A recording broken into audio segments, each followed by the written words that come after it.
മുൻപ് ഇന്ത്യക്ക് പുറത്തെനിക്കുണ്ടായ അനുഭവങ്ങളെക്കുറിച്ച് പറഞ്ഞ വീഡിയോയിൽ അതിന്റെ സെക്കൻഡ് പാർട്ട് എന്തായാലും വേണമെന്ന് ചിലർ പറഞ്ഞിരുന്നു. അപ്പോൾ ഇന്നത്തെ വീഡിയോ അതാണ്. പ്രധാനമായും ജർമ്മനിയിൽ എനിക്കുണ്ടായ അനുഭവങ്ങളാണ് ഇന്ന് ഫോക്കസ് ചെയ്യുന്നത്. കുറച്ച് ദിവസങ്ങൾക്ക് മുമ്പ് ഞാൻ കണ്ണ് ഡോക്ടറെ കാണിക്കാൻ വേണ്ടി ടൗണിലേക്കൊന്ന് പോയതാണ്. അപ്പോൾ ടൗണിലേക്കുള്ള മൊത്തം വഴികളും പോലീസ് ബ്ലോക്ക് ചെയ്തിരിക്കുന്നതാണ് കണ്ടത്. സത്യത്തിൽ ഞാൻ ആദ്യം കരുതിയത് എന്തെങ്കിലും ടെററിസ്റ്റ് അറ്റാക്ക് അവിടെ നടന്നിട്ടുണ്ടായിരിക്കുമെന്നാണ്.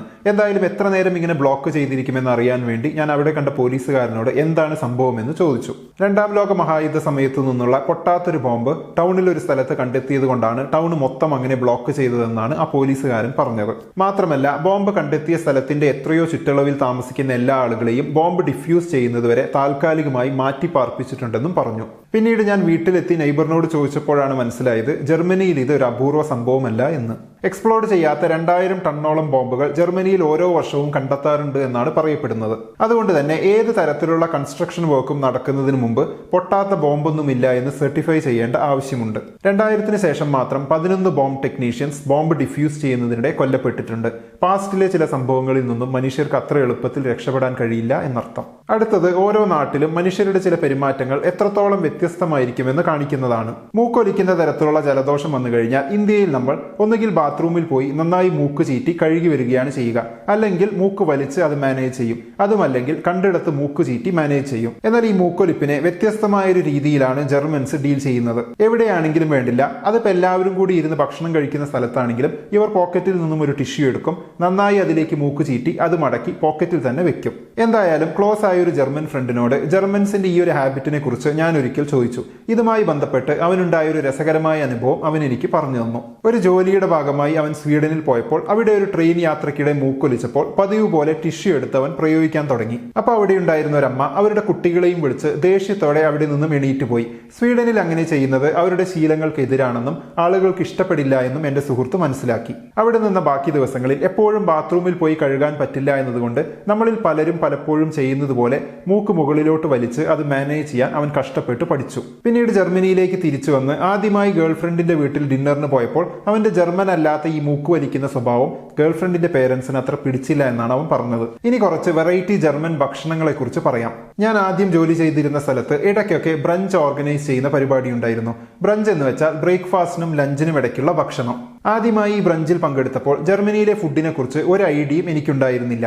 പുതിയ ഫുഡൊക്കെ ട്രൈ ചെയ്യാമെന്ന് വെച്ച് അവിടെ ഉണ്ടായിരുന്ന ബ്രെഡ് എടുത്ത് ഒരു സ്പ്രെഡ് പോലുണ്ടായിരുന്ന സംഭവം എടുത്ത് സ്പ്രെഡ് ചെയ്ത് കഴിക്കാൻ തുടങ്ങി. എന്റെ അടുത്തിരിക്കുന്ന ഫ്രണ്ട് കുറച്ച് ഉപ്പും കുരുമുളക് പൊടിയും കൂടി അതിൽ വിതറിയാൽ സൂപ്പർ ആയിരിക്കുമെന്ന് പറഞ്ഞതുകൊണ്ട് അങ്ങനെ തന്നെ ചെയ്തു. സത്യത്തിൽ വലിയ കുഴപ്പമില്ലാത്ത ഫുഡായി തോന്നിയത് കൊണ്ട് ഇതെന്താ സംഭവമെന്ന് അടുത്തിരിക്കുന്ന ആ ഫ്രണ്ടിനോട് ചോദിച്ചപ്പോഴാണ് അവൻ പറഞ്ഞത് ഇതിന്റെ പേര് മെറ്റെന്നാണ്, ഇത് പച്ച പോത്തിറച്ചിയാണെന്ന്. അത് കേട്ടപ്പോൾ ഞാൻ ആകെ സർപ്രൈസ്ഡ് ആയി. ഈ പച്ച ഇറച്ചി കഴിക്കുന്നതൊക്കെ പ്രശ്നമല്ലേ, എന്തെങ്കിലും അസുഖം വന്ന് മരിച്ചു പോകില്ലേ എന്ന് ഞാൻ ചോദിച്ചപ്പോഴാണ് അവൻ പറഞ്ഞത് അവർ കാലാകാലങ്ങളായി ഇത് കഴിക്കുന്നുണ്ട്, അതുകൊണ്ട് ആ പേടി എന്തായാലും വേണ്ട എന്ന്. പിന്നീട് കൂടുതൽ വായിച്ചു നോക്കിയപ്പോഴാണ് മനസ്സിലായത് കൃത്യമായ ചില റൂൾസ് ഫോളോ ചെയ്ത് മീറ്റ് പ്രിപ്പയർ ചെയ്താൽ പച്ച ബീഫ് അല്ലെങ്കിൽ പോർക്ക് ഇതുപോലെ മെറ്റാക്കി സേഫായി കഴിക്കാമെന്നും അത് ജർമ്മൻകാരുടെ ഇഷ്ട വിഭവമാണെന്നും. ജർമ്മനിയിലും അതുപോലെ മിക്ക യൂറോപ്യൻ രാജ്യങ്ങളിലും എല്ലാവരും പ്രതീക്ഷയോടെ നോക്കിയിരിക്കുന്ന സമയമാണ് ക്രിസ്മസ്.